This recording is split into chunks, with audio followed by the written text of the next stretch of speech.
الوداع وجب الشكر علينا ودعا لله داعي.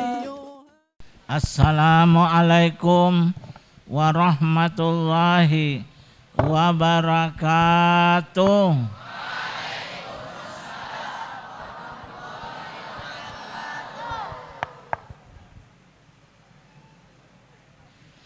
A'udzu billahi minasy syaithanir rajim. Bismillahirrahmanirrahim. Bersyukur kita kehadirat Allah Subhanahu wa taala dengan mengucapkan alhamdulillahirabbil alamin.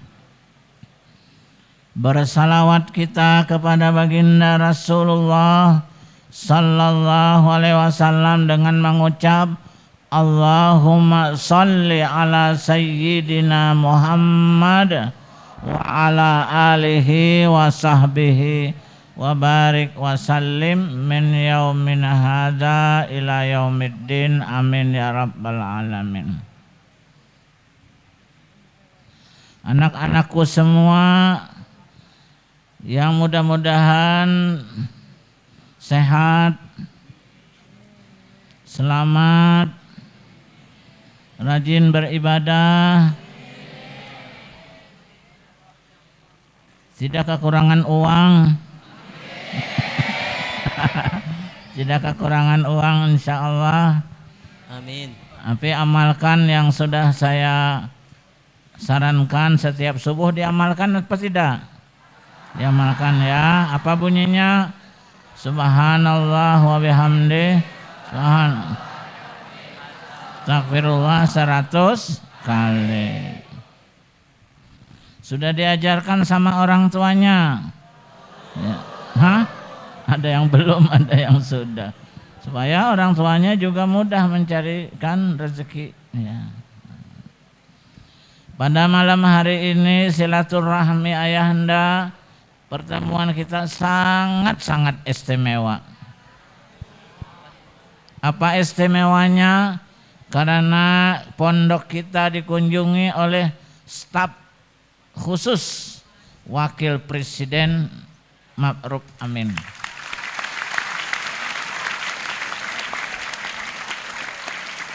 Beliau adalah yang kita hormati Bapak Yulian Hadrami. Ini beliau.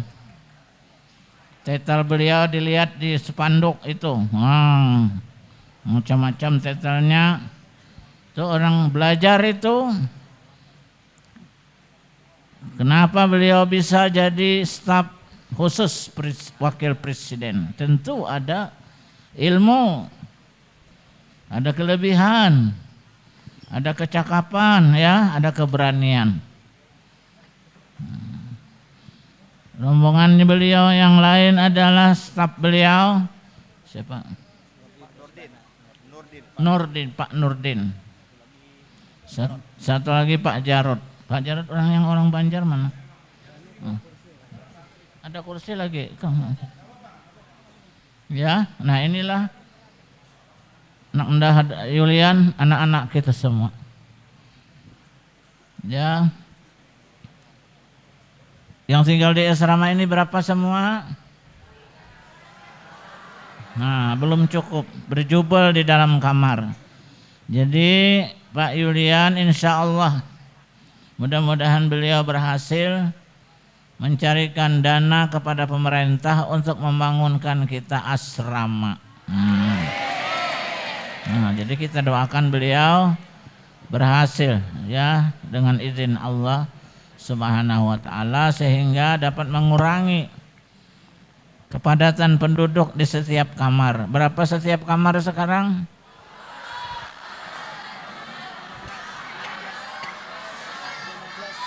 15 katanya Pak. 15. Jadi ke kamar mandi masih panjang antrinya ya. Jadi oleh sebab itu Nanda Pak Yulian sudah melihat sendiri, jadi bisa bercerita mudah-mudahan kepada Bapak Jokowi dapat membuatkan asrama buat kita. Kita doakan Pak Jokowi sehat, dapat memimpin negara ini, membawa masyarakat Indonesia kepada baldatun thayyibatun rabbun ghafur. Apa artinya baldatun thayyibatun rabbun ghafur? Negeri yang baik dengan di bawah keridaan Tuhan. Nah, itu mudah-mudahan negara kita yang berideologis Pancasila ini ya menjadi negara baldatun thayyibatun wa rabbun ghafur, asal orangnya taat-taat. Asal orangnya taat begitu. Nah, anak-anak semua, kita ingin mendengarkan sedikit paparan ucapan dari Nakda Pak Yulian, bagaimana beliau bisa jadi staf wapres itu. Ya, bagaimana bisa jadi staf wapres itu? Mudah-mudahan anak-anak semua lebih termotivasi lagi untuk menuntut ilmu. Karena Raha ini menghasilkan, katakanlah menghasilkan alumni, politisi, pedagang, ya, pegawai, pejabat, lahir dari pondok pesantren Rasyidiyah Khalidiyah. Jadi dalam berbagai segi, ekonomi, perdagangan, keuangan, ya, perbankan juga ada. Ya, kalau guru agama mengajar itu sudah jelas. Jadi khatib, jadi bilal, itu sudah jelas itu. Jadi kaum marbot, ada yang bisa jadi marbot tahu marbot itu kaum bahasa Banjar. Tidak apa, itu semua khidmat kepada rumah Allah. Nah, mudah-mudahan kalian ini udah berilmu, berjodoh. Yang laki-laki salehah jodohnya. Amin. Yang perempuan saleh jodohnya. Amin. Anaknya nanti menjadi qurratu a'yun, buah mata. Amin. Amin. Sugih. Amin. Tapi kalau sugih jangan lupa dengan neraka. Kalau jadi pejabat, belalah raha di pemerintahan atau di mana saja. Nah, ini dia. Dan jangan jadi orang korupsi, jangan jadi orang koruptor. Ya. Inilah barangkali sementara dulu pengantar saya. Mohon kepada Nakda Pak Yulian dapat memberikan arahan kepada anak-anak ini, memberi semangat untuk lebih belajar yang baik. Dan boleh bertanya nanti kepada beliau, tanyakan saja. Kenapa pilihan bisa jadi staf wapres? Nah, itu pertanyaan paling kemarin kita di pesantren di Banjarmasin, anak-anak kecil bertanya, kenapa Pian bisa jadi staf wapres katanya. Padahal anak-anak baru di rumah yatim kemarin, ya. Baru 10 tahun orangnya. Jadi pikirannya itu terbuka berarti. Nah, rajin-rajin membaca, ya. Nah, bacalah yang kamu tulislah yang kamu baca. Nun wal qalami wa ma yasturun. Ujar Allah, nun, demi pena dan apa yang ditulis dengan pena. Jadi tulis pelajaran dibaca, ya, dengar, ditulis.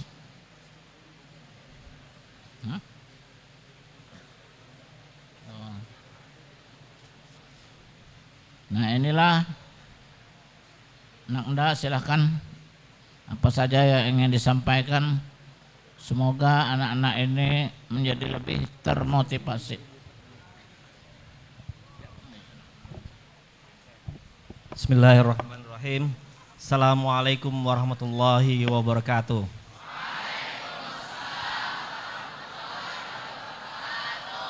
Saya buka masker ya biar kelihatan wajah aslinya kelihatan. Ompong apa enggak kan? Oke. Terima kasih, ini sungguh luar biasa penyambutan dari adik-adik santri ya.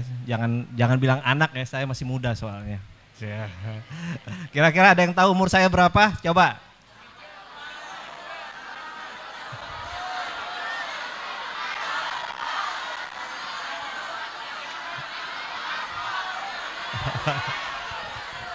Ini apa artinya 5 tahun? Oke, di atas 20? Iya dong. Pasti ya, atas 20. Di atas 30. Siapa yang di atas 30? Di atas 40? Oke. Umur saya 51 tahun.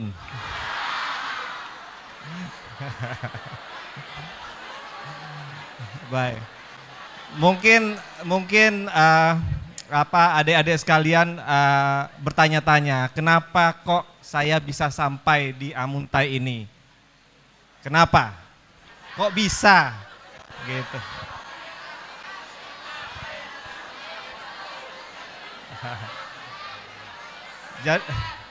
Jadi ada sejarahnya. Ada sejarahnya kenapa saya bisa sampai di sini. Kira-kira tahun 1979, ya waktu itu saya masih SD. Orang tua saya kebetulan bekerja di Departemen Luar Negeri. Tahu, pernah dengar Departemen Luar Negeri, Kementerian Luar Negeri? Nah, jadi nanti adik-adik habis ini sekolah, kuliah, bisa melamar ke sana, nanti jadi namanya diplomat. Diplomat tuh yang pindah-pindah negara tuh ke kedutaan. Nah, orang tua saya ditempatkan di Arab Saudi. Saya ikut waktu itu. Dan alhamdulillah saya di sana ketemu Pak Kiai. Pak Kiai waktu itu bekerja di Kedutaan Besar Republik Indonesia di Jeddah. Pada saat itu Kedutaan Besar masih di Jeddah. Beliau satu kantor dengan orang tua saya.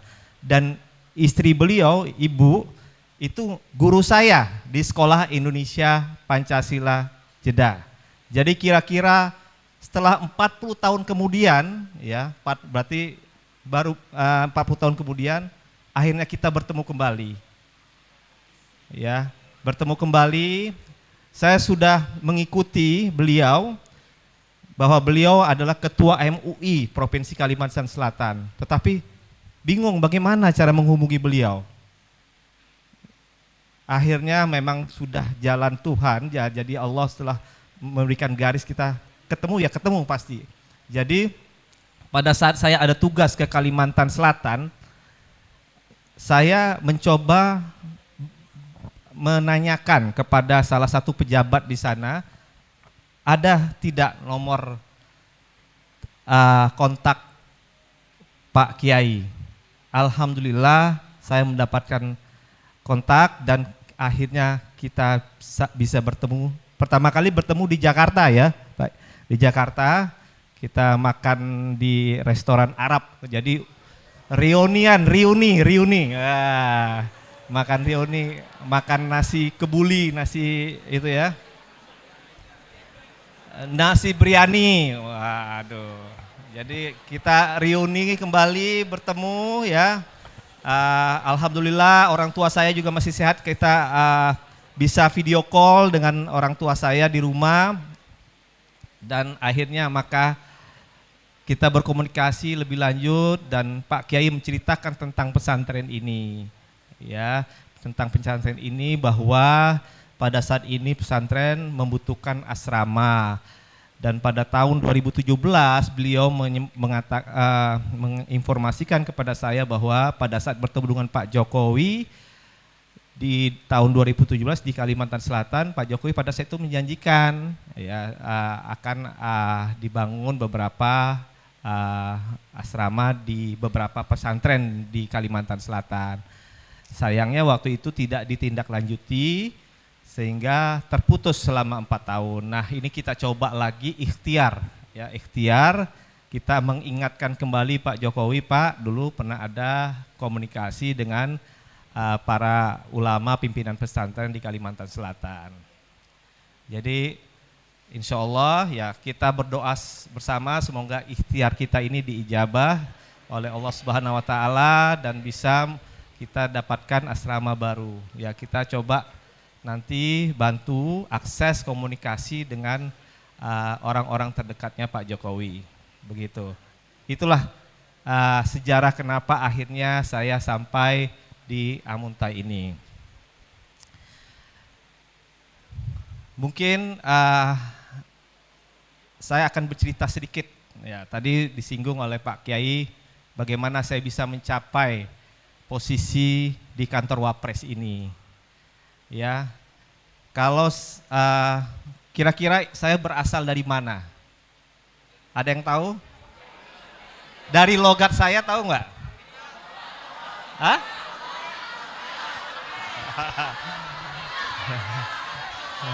Dari logatnya.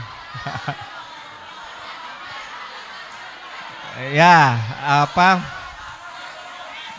saya orang tua saya berasal dari Sumatera Selatan. Nah, tahu Sumatera Selatan? Ibu kotanya apa? Palembang. Ya, Palembang. Cuma saya sendiri lahir di Jakarta. Jadi kedua orang tua saya berasal dari Sumatera Selatan. Beliau lahir di kampung, ya, namanya Banuayu, Batu Raja. Bapak ibunya petani. Jadi ini kita cerita bagaimana orang tua saya akhirnya bisa mendidik saya sehingga mencapai saya seperti saat ini. Orang tua saya petani, karena miskinnya pada saat itu, ya, beliau mempunyai ayah saya mempunyai 2 orang bersaudara perempuan. Ya, karena ketidakmampuan ekonomi akhirnya kedua adik dan kakaknya perempuan mengalah.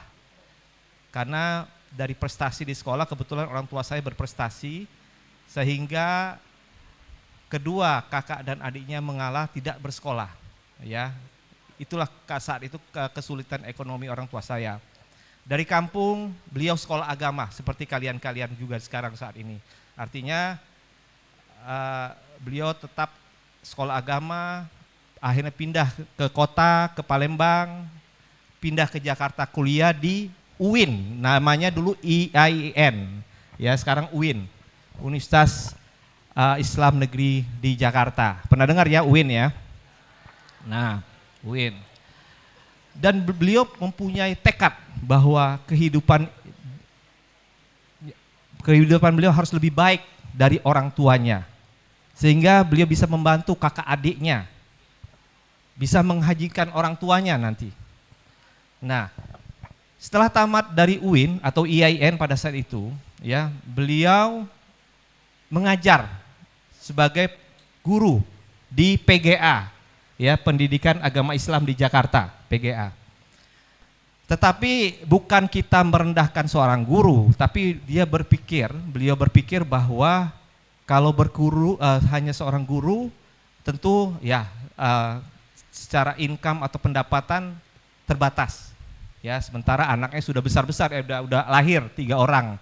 Kebetulan saya mempunyai 2 bersaudara, kakak laki-laki dan 1 orang juga laki-laki, tetapi sudah menikah semua. Nah, jadi kita sudah lahir, saya sudah merasakan betapa sulitnya kehidupan pada saat itu. Saya sudah lahir, kita rumah kontrakan, tidak ada lantai seperti ini, tanah di rumah. Jadi saya merasakan kesulitan ekonomi pada saat itu.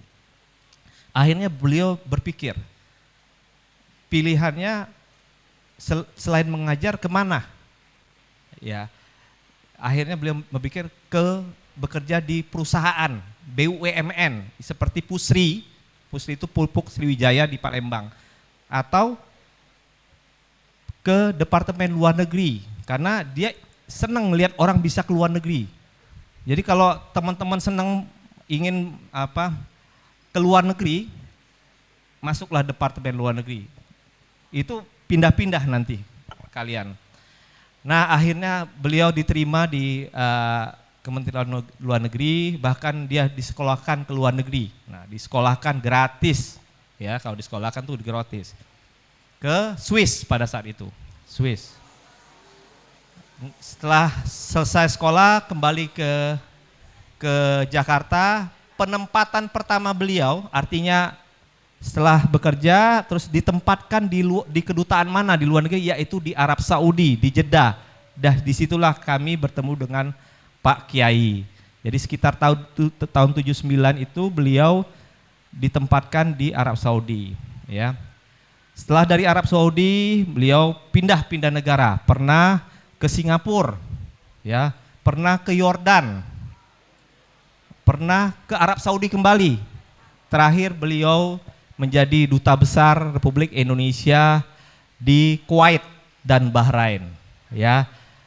Yang ingin saya sampaikan adalah di sini bahwa kita semua di sini mempunyai kesempatan yang sama, ya, tidak mengenal masalah keadaan ekonomi. Artinya kalau memang kita bertekad, ya, mau maju, seperti orang tua saya, kita bisa. Jadi teman-teman, ya, jangan khawatir, jangan, wah saya nggak ada duit, atau saya cuma sekolah agama. Buktinya ada, orang tua saya sekolah agama, ya, pendidikannya agama, gitu. Jadi jangan merasa kita rendah diri. Memang orang tua saya merasa waktu melamar ke Departemen Luar Negeri merasa, waduh, saya nggak, orang pada naik mobil ke kantor, beliau naik bus. Itu ada merasa, dan sekolah agama juga merasa ini. Tetapi mereka tidak semua akhirnya menjadi duta besar.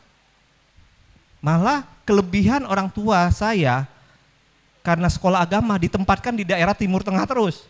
Jadi di Arab Saudi, di Yordan, di Kuwait. Jadi kelebihan-kelebihan itulah yang kita manfaatkan. Jadi teman-teman sekalian sekolah agama, kalian kuasai bahasa, ya.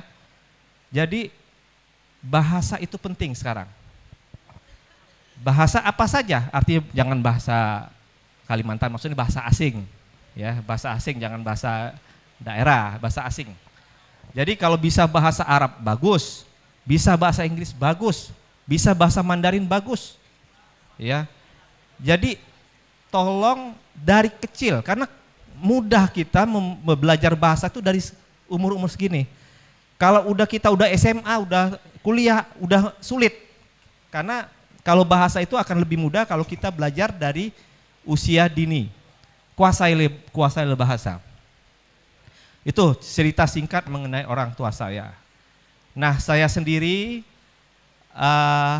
tamat dari Fakultas Hukum Universitas Padjadjaran di Bandung, Jawa Barat. Setelah tamat dari Fakultas Hukum Universitas Padjadjaran, saya sekolah lagi di Amerika Serikat, mengambil jurusan Master Hukum. Ya, terima kasih.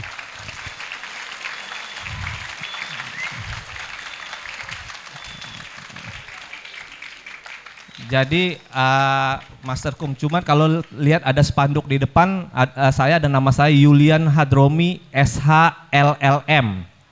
Ya. Susah hidup lama-lama mati. Jadi itu bukan sarjana hukum. Siapa tahu kepanjangan LLM? Ada hadiahnya kalau tahu. Wah, googling.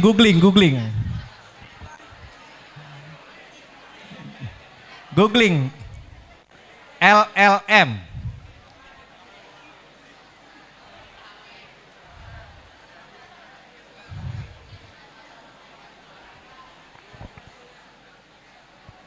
Ada yang tunjuk tangan? Ada yang tunjuk tangan?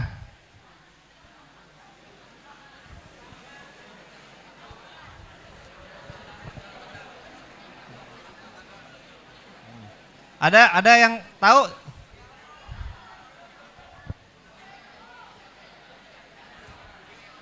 Coba berdiri. Coba berdiri maju. Tapi tidak, hadiahnya bukan sepeda ya.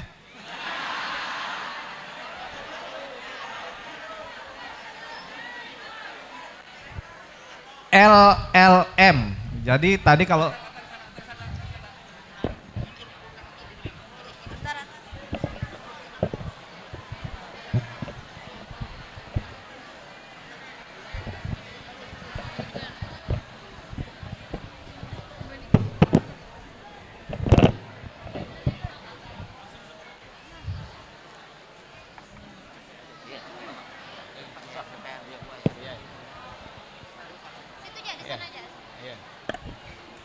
lama-lama mati. Oh, aduh lama-lama mati katanya. Hah? Iya. Coba laki-laki, coba dikasih mic-nya. Dia tunjuk tangan dulu tuh. Bismillah. Oke, silakan. LLM Lecturer Lawyer Master.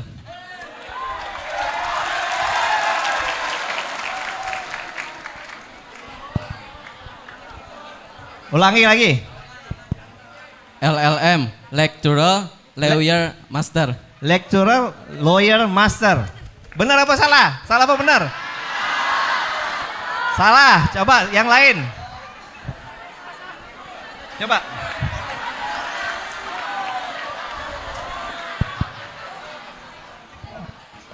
Master of Laws. Master of Laws. Oke. Tidak salah tapi kurang tepat. Yang lain, karena yang saya tanya adalah kepanjangan LLM. Master of Laws, Legium Magister. Sorry, apa maaf? Master of Laws, Legium Magister. Salah.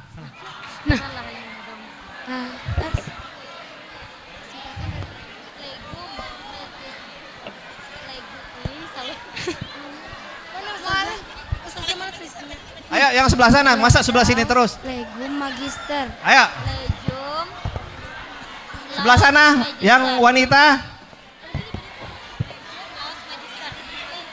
Ayo, coba berdiri. Magister Hukum. Legum Magister. Master Hukum. Legum Laus Magister. Legium Laws Laws Magister. Magister. Kurang tepat.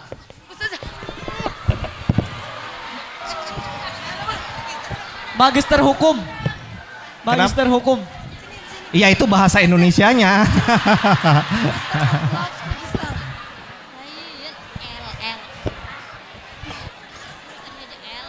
Oke. Ada lagi? Oh bukan. Tanya. Mau Legum Magister. Legum Magister. salah. Oke. Terakhir.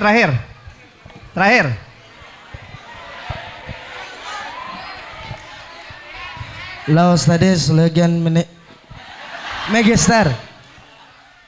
Laos Studies Legion Magister.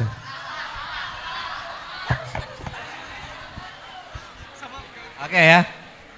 Jadi kepanjangan LLM adalah Lex Legibus Magistra. Tapi tadi karena itu ada yang bilang tadi Master of Law, saya benarkan juga karena kita kasih hadiahnya setengah. Coba yang tadi maju yang pertama.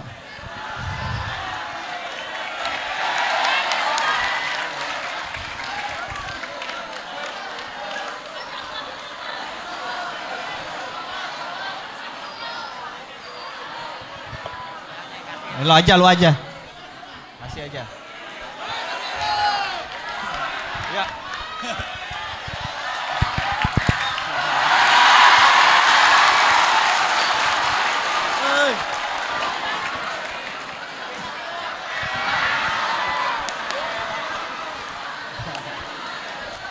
Jadi yang saya tanya tadi kan kepanjangannya, bukan ininya. Apa kalau tadi memang benar LLM itu adalah Master Hukum bahasa Indonesia benar, Magister Hukum atau Master of Law bahasa Inggrisnya. Cuman karena teman kita tadi sudah menyebutkan pertama, orang yang pertama yang masalah, kita kasih hadiahnya. Ya. Jadi saya lanjut ya setelah saya kembali ke Amerika Serikat, saya bekerja di perusahaan Amerika minyak namanya Conoco. Perusahaan minyak ya. Enak kerja di perusahaan minyak. Jadi teman-teman kalau ada yang nanti mau menjadi bekerja di perusahaan minyak, mantap gajinya. Tapi bahasa kuasai ya, bahasa Inggris terutama. Itu.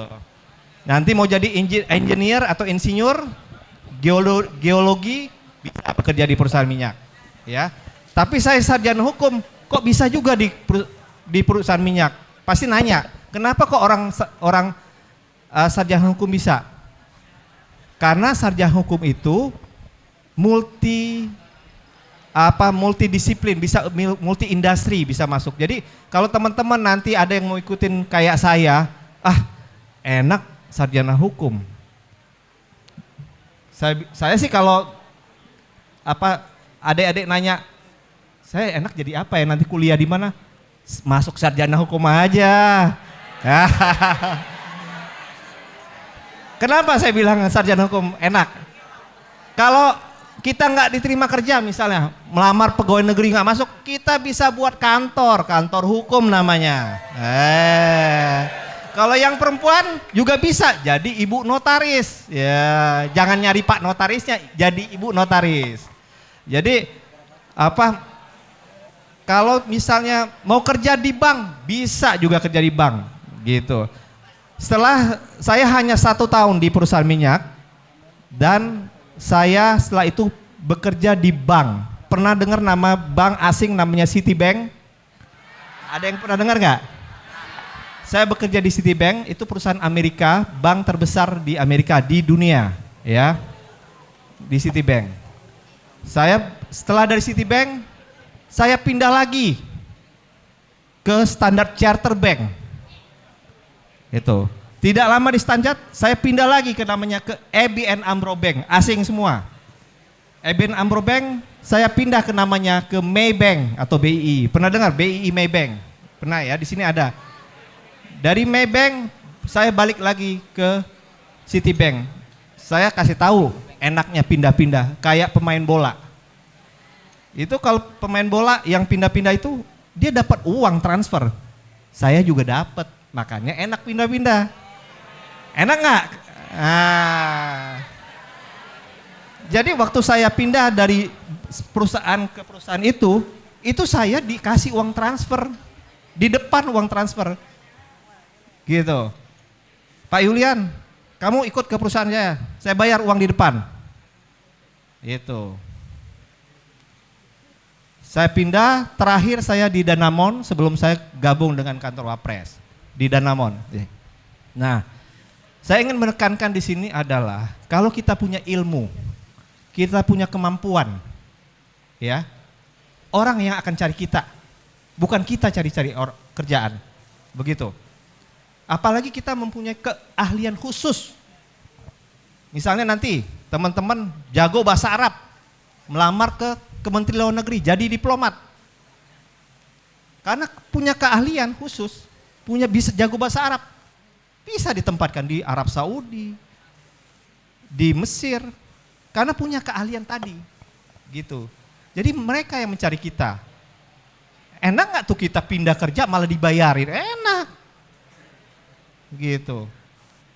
Jadi dari sekarang belajar, ya saya selalu menekankan belajar bahasa karena mumpung usia-usia begini mudah mempelajari bahasa. Jangan ditinggal karena kita ini sekarang ini persaingan ketat sekali, ya. Belajarlah bahasa Rusia, bahasa Jepang, kuasai. Bahasa Korea biar bisa nonton drakor.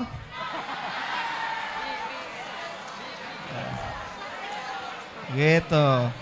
Enggak benar, bahasa Korea kuasai karena Korea, Jepang itu negara-negara maju. Ya. Yang punya Danamon, Bank Danamon, ada kan Bank Danamon? Pernah lihat Bank Danamon? Itu yang punya Jepang, bukan Indonesia lagi. Yang punya Danamon itu Jepang. Yang punya Maybank Malaysia. Kalau Malaysia gampang lah bahasanya kan, bahasa Melayu. Gitu. Yang lain, Bukopin, Korea yang punya. Bank Bukopin itu Korea sekarang yang punya. Jadi maka kuasailah ilmu. Kalau orang kita berilmu, kita mempunyai kapasitas, gampang. Orang cari kita. Gitu. Nah, 2 tahun yang lalu, kebetulan saya membantu Pak Wakil Presiden untuk menangani masalah-masalah ekonomi keuangan syariah. Ya, disitulah saya mulai aktif bergabung dengan Pak Wapres, sehingga akhirnya saya diajak beliau bekerja di kantor Wapres.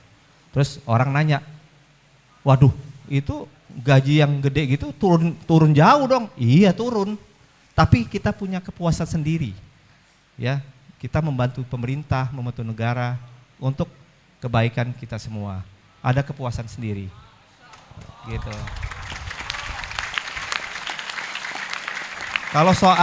Kalau soal masalah gaji, saya pikir rezeki nanti akan datang dengan sendirinya. Tapi yang penting kepuasan kita bisa membantu Pak Wapres, bisa membantu pemerintah, itu ada kepuasan tersendiri.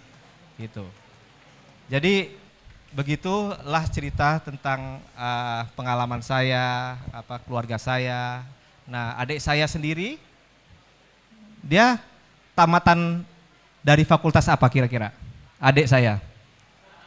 Dari fakultas hukum juga. Adik saya dia buat kantor hukum. Nah ini, jadi saya semangatin nih biar pada kuliah hukum ini. Adik saya Iqbal, Pak Kiai yang kecil, itu dia punya kantor hukum. Alhamdulillah beliau diberi rezeki kepada Allah. Rumahnya, kalau naik ke rumah dia ada lift. Oh, mau nggak kayak gitu? Mau, harus mau. Jadi kita harus ada tekad. Oh, saya harus seperti itu. Rumahnya ada lift. Itu dia lawyer. Ya, kalau pernah dengar Hotman Paris, gitulah. Yang tangannya begitu-begitu tuh. Ya, tapi kebetulan adik saya bukan menangani masalah yang di pengadilan, lebih kepada yang menangani investasi asing. Jadi kalau ada orang asing mau masuk ke Indonesia, beliau memberikan nasihat hukum. Oh, begini caranya untuk investasi Indonesia beliau. Jadi bukan yang masalah kasus-kasus di pengadilan. Jadi itu tadi. Kakak saya sendiri sekarang mengikuti jejak orang tua menjadi diplomat. Ya, diplomat, beliau pernah bekerja di Kedutaan Besar Singapura. Enak nggak tuh jadi diplomat? Terus bekerja di Praha. Praha di mana Praha? Praha di Ceko, ya.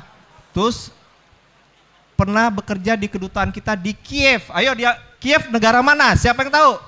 Hadiah lagi. Kenapa? Ukraina.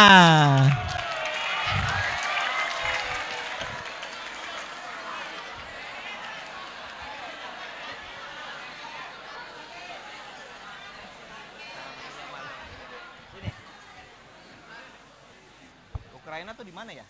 Di Eropa Timur. Wah benar, Ukraina itu di Eropa Timur. Pengetahuannya luar biasa, pengetahuannya. Jadi saya ini bukan maksudnya mau bagi-bagi, ini melatih teman-teman adik-adik itu untuk berani tampil. Ya, kelebihan kita sekolah di luar negeri adalah berani tampil, berani berbicara, ya kan? Karena kelemahan kita, saya merasakan waktu saya sekolah di sini, sekolah di luar. Kita di Indonesia rata-rata ya takut gitu kan, nggak berani ngomong di depan, itu ada gitu. Nah itu makanya kenapa saya minta tunjuk tangan, maju gitu. Jadi selain melatih keberanian kita untuk berbicara di depan umum, nah gitu. Tapi luar biasa pengetahuan ininya, demografinya. Ukraina di Eropa Timur, betul. Jadi kakak saya tuh pernah di Kiev, pernah di Ceko, pernah di Singapura. Nah, insya Allah bulan Januari depan beliau akan ditempatkan di Pakistan, Islamabad. Gitu, Islamabad. Nanti 2 tahun di Islamabad, insya Allah dia akan ditempatkan di Paris. Wah, enak banget. Nah, jadi makanya teman-teman semua pasti bisa seperti kita, seperti ini. Jadi tanamkan di dalam hati, saya harus lebih baik dari orang tua saya bisa jadi, wah enak tuh. Abang Yulian, jangan bapak ya, ketuaan saya.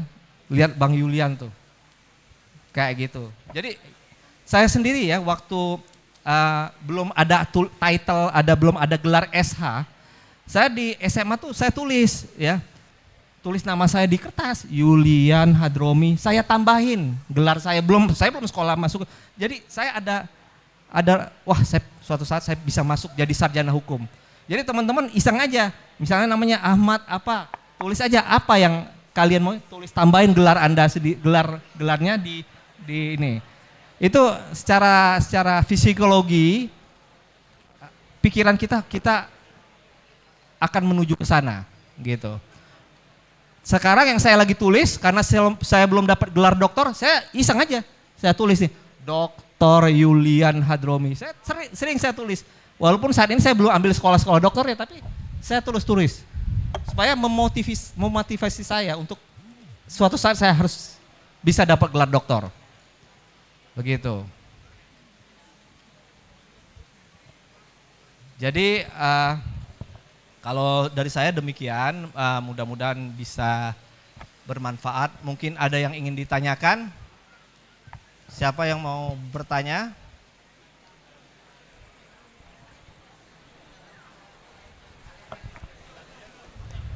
Hah?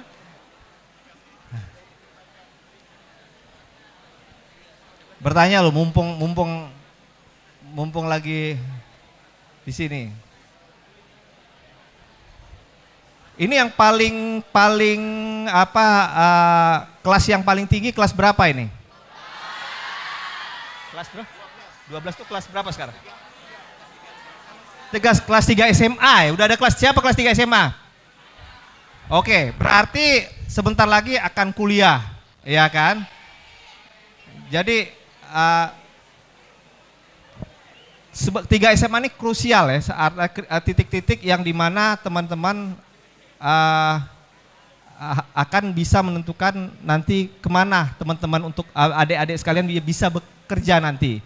Jadi kalau saran saya, tapi belum tentu baik untuk, kalau saran saya pilihlah nanti fakultas yang memang Anda senangi, satu.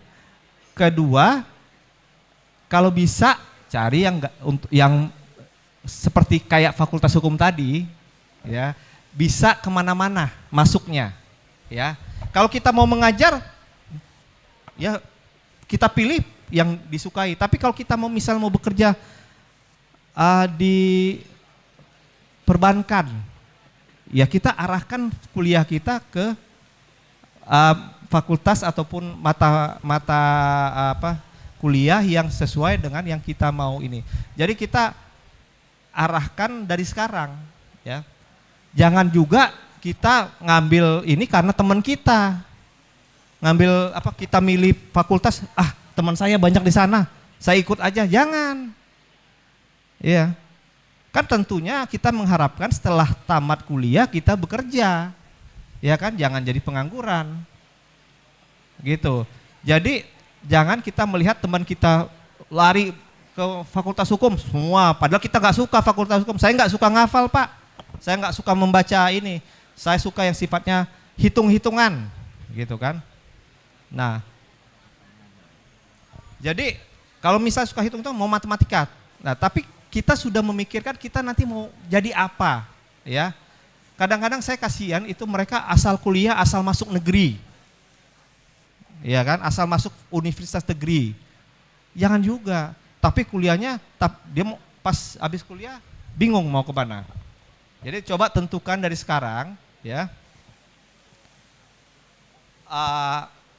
mau kemana dan nanti mau kerja apa, ya. Kayak anak saya masih SMP loh, masih kecil, tapi dia udah bilang, saya mau jadi dokter, mau kuliah di sini. Ya udah, saya paksakan jadi fakultas hukum, gitu.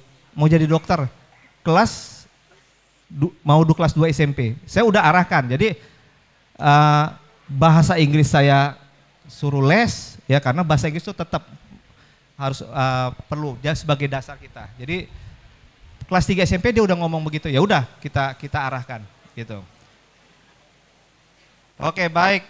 Ada pertanyaan. Waduh, nama panjang Bapak siapa? Nama pendek saya Yulian, panjangnya Yulian.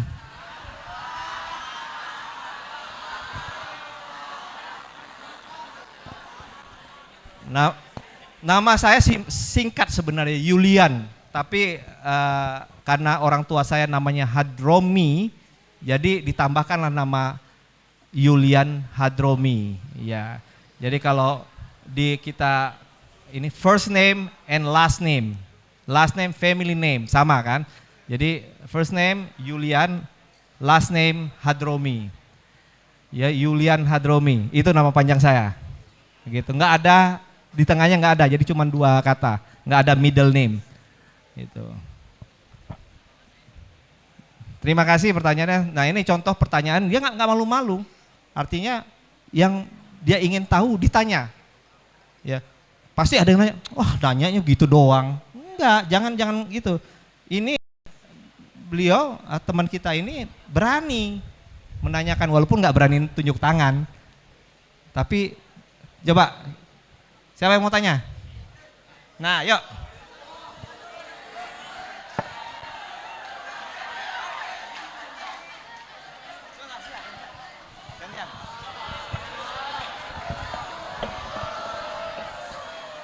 Assalamualaikum warahmatullahi wabarakatuh. Waalaikumsalam warahmatullahi wabarakatuh. Jadi nama saya Syamsul Ma'arif. Samsul Ma'arif. Oke. Jadi Kelas? saya mau bertanya. Kelasnya? Kelas 12. Kelas 12. Wah, udah mau lulus ya? Iya. Ya. Ya. Kalau mau jadi diplomat atau bekerja di kedutaan, kantor kedutaan gitu, itu harus kuliah ngambil fakultas apa? Oke. Itu aja. Wah, mantap. Di Kedutaan Besar Indonesia ada 2, namanya home staff dan ada local staff. Ya, kalau home staff itu biasanya yang dikirim dari Indonesia. Ya, kalau local staff direkrut atau di hire dari kedutaan di mana KBRI itu berada. Kembali ke pertanyaan, kalau kita mau jadi diplomat, kita kuliah di mana?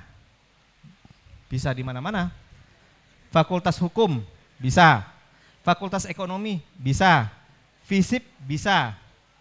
Sekarang Kementerian Luar Negeri menerima hampir semua disiplin ilmu, gitu.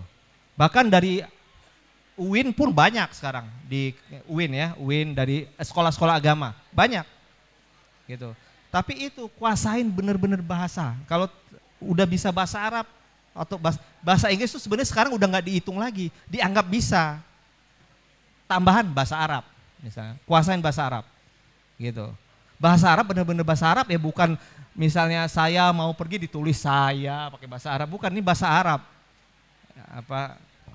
Bukan tulisan Arab tapi bahasa Arab, gitu. Jadi kuasain. Jadi sekarang mau jadi diplomat, mau enak tuh diplomat perginya ke luar negeri, enak. Ke luar negeri, dibayarin, digaji, gajinya dolar, gimana nggak enak, gitu. Tapi kalau dapatnya bagus, kalau dapatnya di Afrika, ya lumayan juga. Di Afrika ketemu binatang-binatang. Tapi kalau dapat di Arab Saudi bisa naik haji gratis.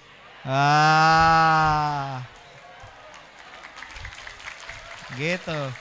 Jadi orang tua saya itu sangat penempatan beliau pertama di Arab Saudi. Orang tuanya masih hidup, langsung diberangkatkan naik haji semuanya. Gitu. Jadi nanti teman-teman kalau ada yang diplomat ditempatin di Saudi, langsung tarik orang tuanya naik haji gratis. Ya maksudnya bukan gratis, artinya kita punya kemampuan untuk membayar. Kalau untuk orang tua, tapi kalau kita sendiri, kalau kita bekerja di sana, ya kita biayanya sangat minim, nggak kayak di sini puluhan juta, ratusan juta, gitu. Ya, tapi ya kalau ditempatan di Timur-Timur, ada juga yang ditempatin di Timur-Timur, ada juga. Ya Timur-Timur tuh luar negeri juga loh, bukan Indonesia loh. Jadi ada kedutaan kita juga di sana. Oke, ada yang tanya tadi yang sebelah sana?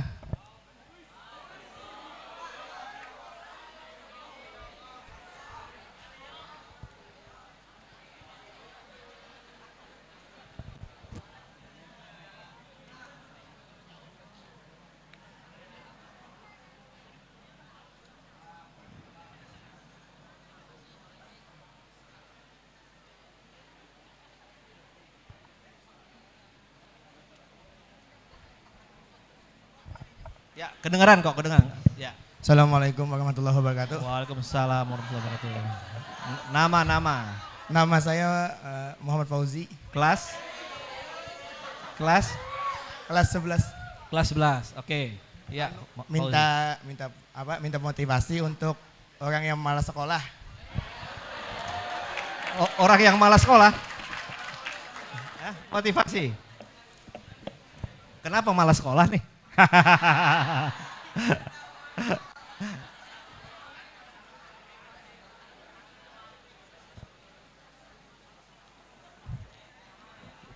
Motivasi untuk apa? Anak yang malas sekolah. Ya, udah kalau susah-susah lihat aja ke saya deh. Saya kan nggak malas sekolah. Jadinya kayak gini. Nah, artinya bukan saya membanggakan diri, artinya dengan kita bersekolah, dengan kita punya ilmu, ya, insya Allah ada jalan, ya, untuk kita lebih baik, ya kan? Kalau kita malas, apa kata dunia?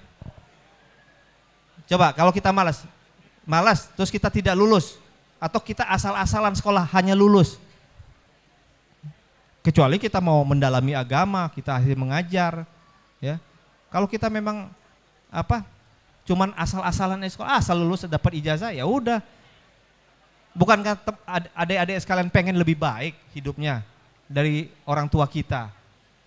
Saya selalu berpikiran begitu. Saya harus lebih baik dari orang tua saya.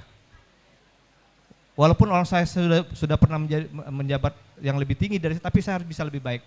Dari segi gelar saja, orang tua saya cuma S1. Nah, saya berpikir saya harus ada S2. Itu kan lebih baik lah paling tidak kan? Gitu. Itu. Jadi ya, tolong pikirkan ya kita mau jadi apa, mau kemana, ya. Orang tua kita apa sudah cukup mampu sekarang ini? Apa nggak seneng adik-adik melihat orang tua kita senang kalau kita udah bisa menaik hajikan mereka? Coba kita bisa menaik hajikan orang tua, seneng nggak? Seneng. Orang tua kita masih sehat, ya. Kita bisa ada duit menghajikan, seneng. Gitu. Ini ada yang bertanya, Pak, ada masalah terberat yang pernah Bapak alami dari Arisin. Mana Arisin? Hah? Arisin, berdiri. Hah? Mana? Hah? Ini pertanyaannya. Yang nanya ya? Wah, hebat pertanyaannya. Luar biasa. Kelas berapa Arisin? Arisin kelas berapa? Kelas berapa? Kelas 7, pertanyaannya luar biasa. Apakah Bapak pernah, kita semua pasti mempunyai masalah, ya. Pasti mempunyai masalah, tapi bagaimana kita menyikapi masalah tersebut. Saya ya beberapa pernah masalah yang saya hadapi. Contohnya, jadi waktu saya pernah bekerja di Citibank, ada teman saya ngajak saya, yuk kita buat usaha yuk, nggak usah bekerja terus, ya. Saya waktu itu sudah menikah, ya, tapi belum punya anak pada saat itu. Saya harus mempertimbangkan kalau usaha saya sudah nyaman sebagai pegawai bank, secara bulanan saya dapat gaji. Kalau saya usaha, berarti saya harus berhenti dari bank, saya tidak ada yang menggaji lagi. Bahkan saya harus menggaji orang. Pada saat itu saya tidak punya uang banyak untuk ini. Tapi saya udah berhitung, kira-kira kalau saya tidak berhasil usaha ini, saya mau kemana? Jadi kita harus ada plan A, plan B, gitu. Jadi waktu saya memutuskan untuk berhenti bekerja, tidak menjadi karyawan bank lagi, saya untuk berusaha karena ada yang ngajak. Wah, saya lihat yang ngajak saya ini hebat, ya. Dia punya bapaknya adalah salah satu pendiri nama grupnya Kodel Group di Jakarta. Terus menantunya, adiknya itu menantunya Setiawan Jodi, salah satu pengusaha kita. Wah, saya hitung-hitung ini kalau saya buat usaha ini pasti berhasil. Karena orang-orangnya hebat semua. Saya bisa jadi pengusaha, sukses nih. Ternyata tidak. Perusahaannya tidak jalan dan saya tidak bekerja. Gimana coba? Perusahaan tidak jalan, tidak bekerja, saya tidak punya penghasilan. Sementara saya punya istri yang harus dinafkahi. Berat nggak? Berat juga. Tapi bagaimana kita terus berikhtiar, usaha. Bagaimana kita bisa kembali normal, bisa kembali bekerja. Jadi saya sempat tidak bekerja pada saat itu karena saya memutuskan untuk berusaha, untuk menjadi pengusaha, tetapi tidak berhasil. Mungkin karena jiwa saya jiwa karyawan, jiwa pegawai. Beda dengan adik saya yang dari selesai kuliah, dia langsung punya usaha sendiri, membuka kantor. Kalau saya karyawan mungkin, ya itu mungkin gara-gara itu kali.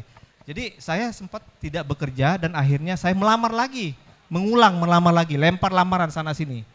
Dan alhamdulillah bisa bekerja kembali di bank. Jadi itu salah satu ya dari pengalaman, kalau dibilang terberat ya mungkin berat gitu ya. Karena kita tidak berpenghasilan dan harus menghidupi istri. Wah, tambah banyak ini pertanyaan. Ini pertanyaannya menarik nih. Pak, bagaimana cara awet muda? Emang awet muda ya? Kayak Bapak. Siapa nih yang nanya nih? Wanita apa laki-laki?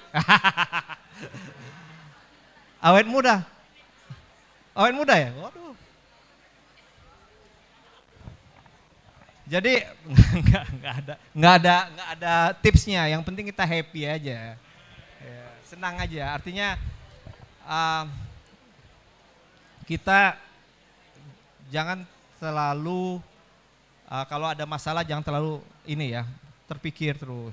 Jadi kita bawa gembira, gitu. Jadi kalau coba aja tanya teman-teman saya kayak orangnya kayak apa, pasti nggak ngelihat wah saya nggak pernah marah-marah, mungkin itu juga kali. Kalau ke anak buah nggak pernah marah, gitu. Jadi kita baik-baik. Oh ya, saya ada satu kata kunci yang dipesankan oleh orang tua saya.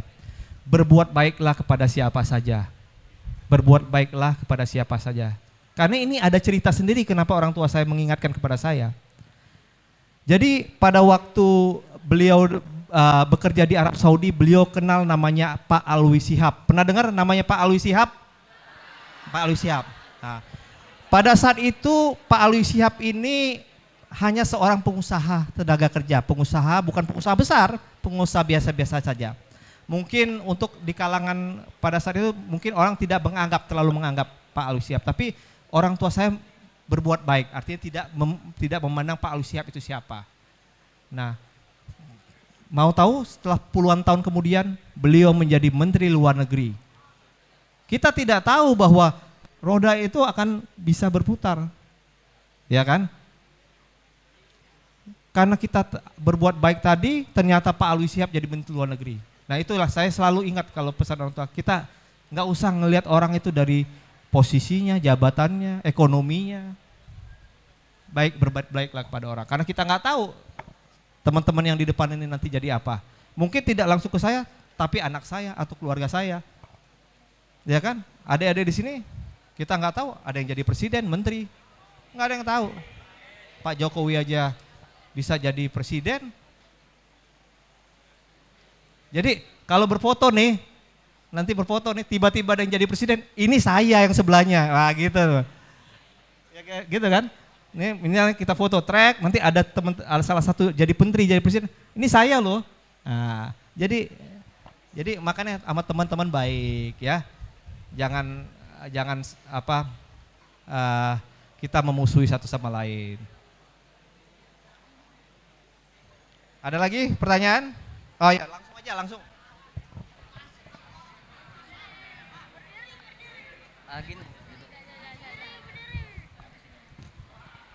Apakah kita tetap bisa memasuki Kementerian Luar Negeri tapi pendidikan kita hanya sarjana pendidikan Islam?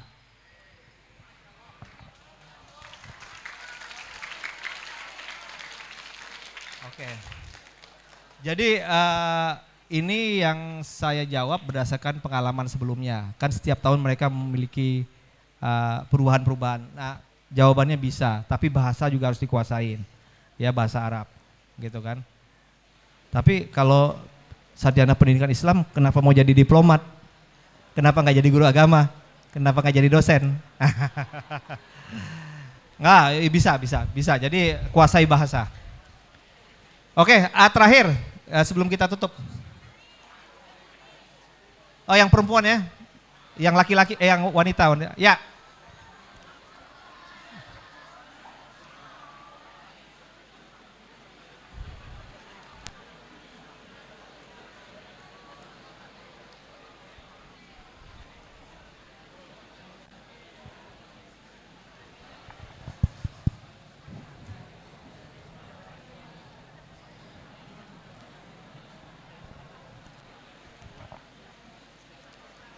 Ya, sebutkan nama, kelas. Ayuah ismi asofa, ana fasal awal al-ali, mu'alim, ana sasal. Kaifa likai tastate takun mislukun wa nastate mazakana nahnu nurid. Nanti terjemah pakai air.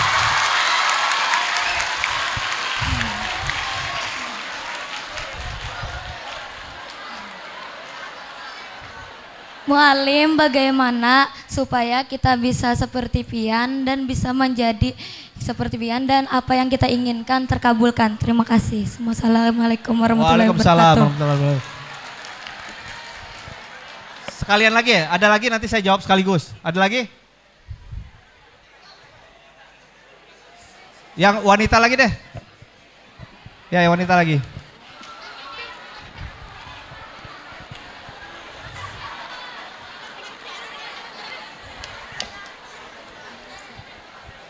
Assalamualaikum warahmatullahi wabarakatuh. Waalaikumsalam warahmatullahi wabarakatuh. Baiklah, di sini saya ingin bertanya, bisakah Bapak memberikan solusi kepada kami bagaimana caranya meningkatkan skill berbahasa Inggris sedangkan kami berada di asrama? Ya, makasih.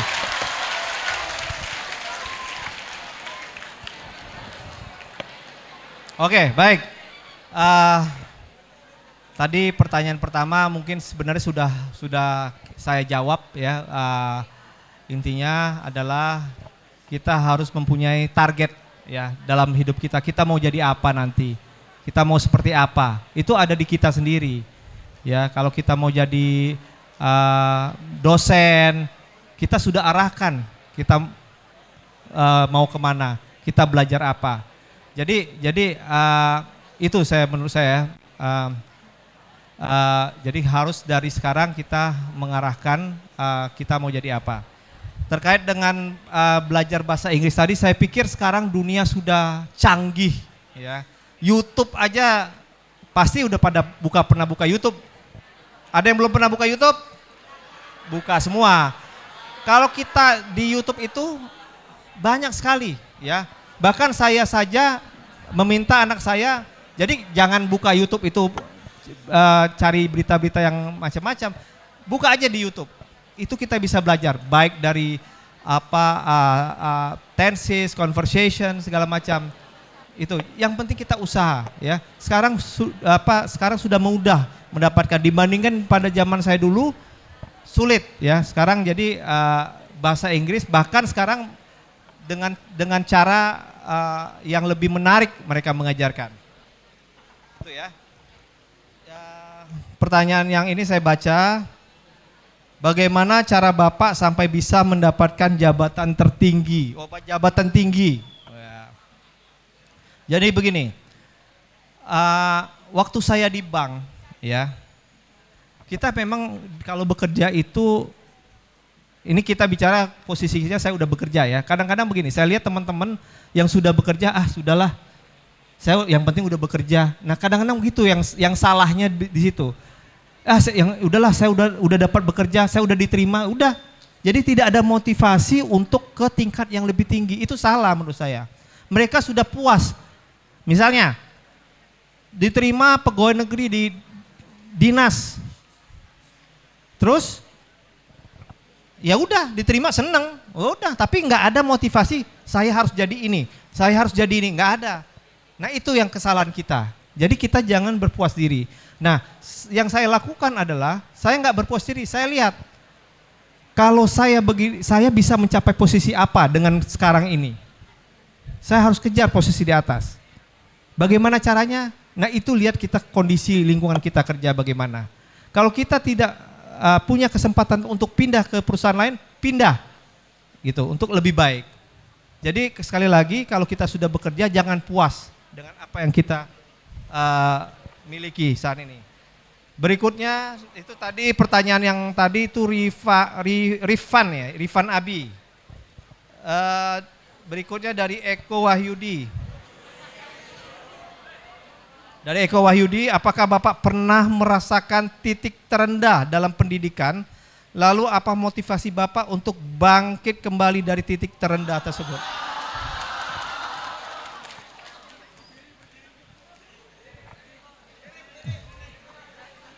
Oh, apakah sekarang merasakan dalam posisi titik terendah? Eko? Hah? Kenapa?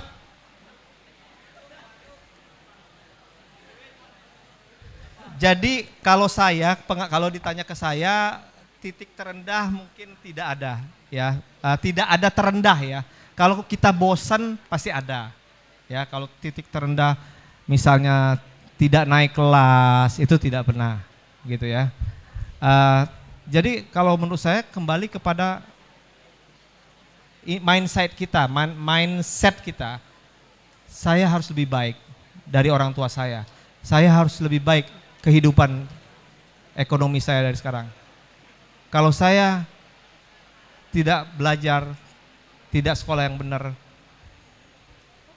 mungkin saya tidak akan bisa lebih baik dari orang tua saya, gitu. Jadi tanamkan itu, saya harus lebih baik, saya harus lebih baik, saya harus lebih baik, ya.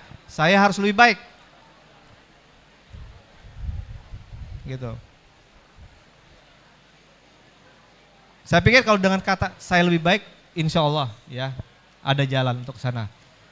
Demikian dari saya, udah cukup malam dan mohon maaf kalau ada kalimat kata-kata salah atau sesuatu yang dianggap sombong ya. Tidak ada maksud itu.